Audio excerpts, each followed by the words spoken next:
परमपिता परमेश्वर की जय। सभी भाई बंधु को जय श्री राम। आज का विषय है कि जब धर्म एक है, परमात्मा एक है, तो धर्म को लेके इतनी भिन्नताएँ क्यों हैं? सृष्टि के पहले भी परमात्मा था, सृष्टि के बाद भी परमात्मा रहेगा, सृष्टि है तब भी परमात्मा है। क्योंकि गॉड परमात्मा का नाम दिया गया है गॉड। गॉड का मतलब होता है जी से जनरेटर, ओ से ऑपरेटर और डी से डिजेस्टर, यानी कि पृथ्वी को उत्पन्न करता है, स्थित करता है और फिर विलय कर लेता है। यानी कि कर्ता, हर्ता और भर्ता इसका परमात्मा ही है। पृथ्वी उसी से उत्पन्न होती है, स्थित रहती है, फिर वो अपने में विलय कर लेता है। सभी बंधुजन, मैं जो बताने जा रहा हूँ, इस बात को आप सोचना, समझना और सच जानने का प्रयास करना। क्या यह सत्य नहीं है कि सभी जीवों का, सभी संसार का, सभी हिंदू भाई का, सभी मुस्लिम भाई का, सभी सिख भाई का, सभी ईसाई भाई का इष्ट अभीष्ट परमात्मा ही तो है? सबका मालिक वास्तव में परमात्मा ही तो ही है। क्या यह सच नहीं है? अब मैं सभी भाई बंधु से पूछना चाहता हूँ, जब सबका मालिक एक है, सबका इष्ट अभीष्ट एक है, सबका लक्ष्य भी एक ही परमात्मा है, तो फिर सभी धर्मों को लेके इतनी भिन्नताएँ क्यों हैं? सभी धर्म अपना-अपना क्यों मान रहे हैं? इसका मूल कारण है अज्ञानता। इसी अज्ञानता के कारण ही आज संसार में इतना खून-खराबा, इतना बैर, इतना नफ़रत, इतना भेदभाव हो रहा है। बंधुजन, अब हम बात करते हैं कि ये अज्ञानता आई कहाँ से? इसका जन्म कहाँ से हुआ?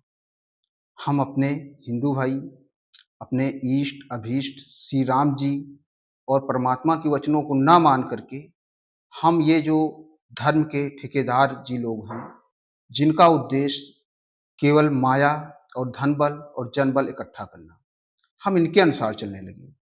अगर यही चीज़ें हम श्री राम जी अनुसार, श्री विष्णु जी, श्री कृष्ण जी के अनुसार चलते, तो शायद ये अज्ञानता इतनी ना फैलती। जितनी भिन्नता है, इतनी भिन्नताएँ ना होती। और यही हाल हमारे मुस्लिम भाइयों में है।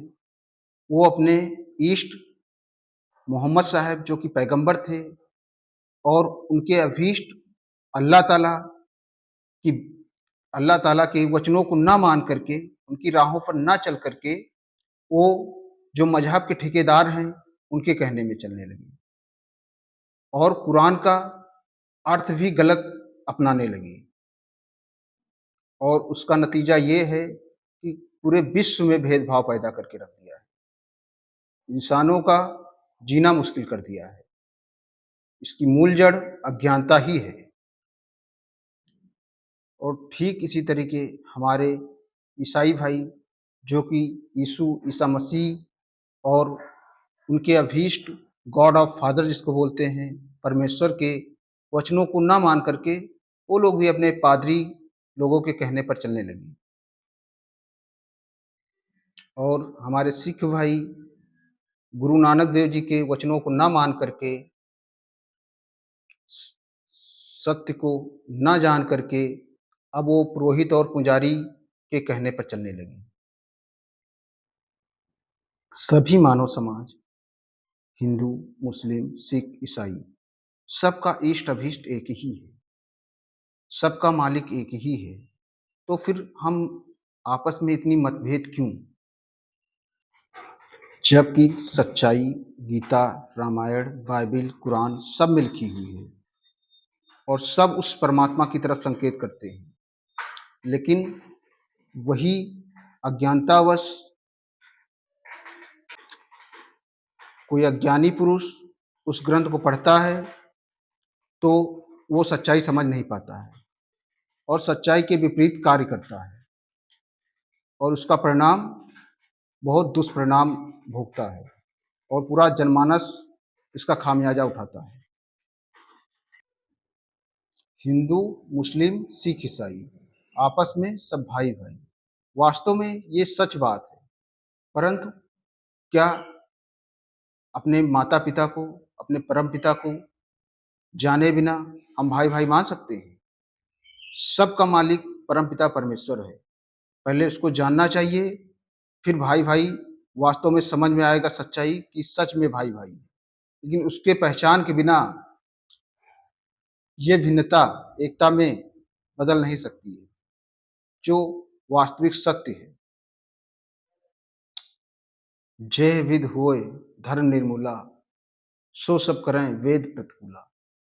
आज जिस प्रकार से अपना-अपना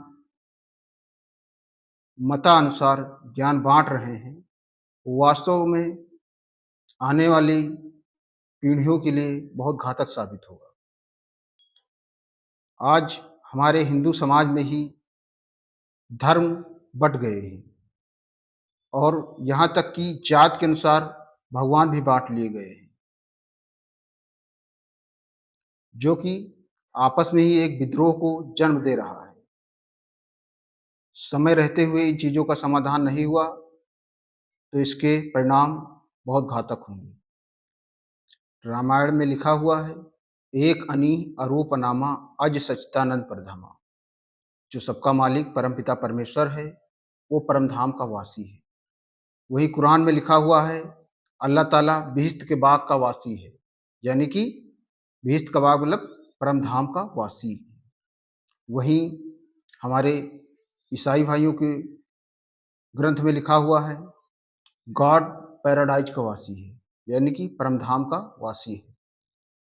सिख भाई का सबसे पवित्र मूल मंत्र एक ओमकार सत श्री वाहेगुरु, अर्थात परमात्मा सृष्टि का रचयिता है, वही शाश्वत है, वही परम सत्य है।